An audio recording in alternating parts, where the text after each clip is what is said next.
Hey everyone, I'm Heather Haigler, and today we're talking about productivity and specifically being productive under these circumstances that we're all in.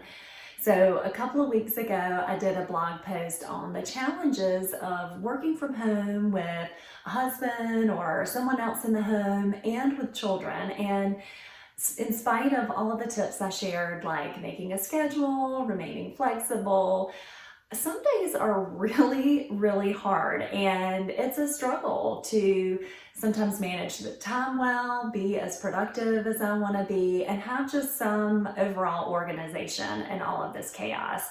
So I hope I'm not alone, and judging by kind of what's flying around out there, I think there are a lot of us in the same position. So there's a lot of expert advice out there, and to read it all and absorb it all can be overwhelming and exhausting.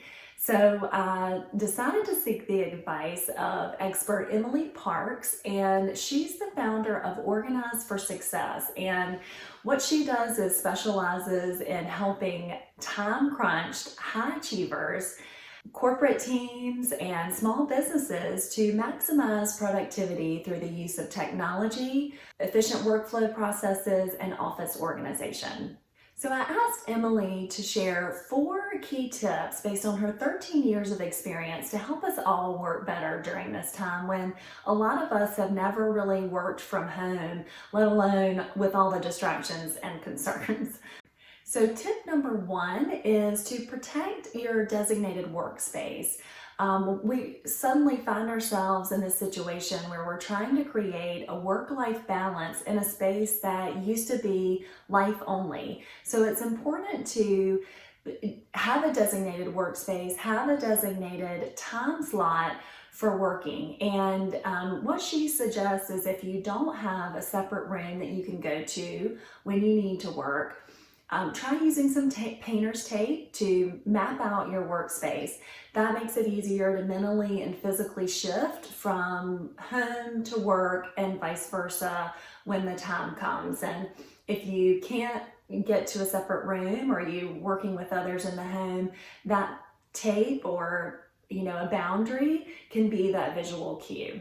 So tip number 2 is as you're figuring out your new routine and trying to stick to the schedule as much as possible, grant yourself some grace and flexibility. I'm trying to do this as myself as well, but having those allocated work hours is really key. So build out your schedule, and when you're creating it, make sure you build in some times to get outside, mentally shift, away, give yourself a break, build in your lunch hours, remain hydrated, and that will really help to stay productive throughout the day.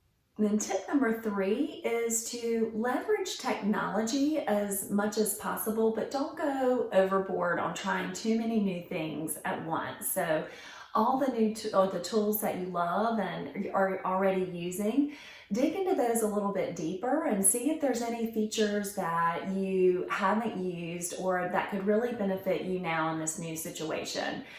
Looking at new tools is totally fine, but just take it easy and take it slow. And it's really hard to try not to get that like shiny new object syndrome when so many companies are offering free trials and subscriptions. So if you do want to do that, pick a couple, dig into them, really understand them, and it's really great if they are beneficial to making you more productive. Like, are they helping you communicate more efficiently with your team members now that everyone's remote? Or is it a tool that can help to organize your to-do list or tasks? And tip number 4 is dress to feel better about yourself. So getting up, get dressed, put on your favorite color, get out of your PJs, which is super hard sometimes, I know, and I'm guilty of it too. But it can make you feel more motivated to get things done. And with all of the video conferencing going on, if one pops up that's kind of urgent or, not scheduled, you want to be prepared. So, with all of that, Emily cautioned me and you to strive for productivity and not perfection. What we're going through is unprecedented, and we need to set realistic expectations with ourselves and with others about what we can accomplish.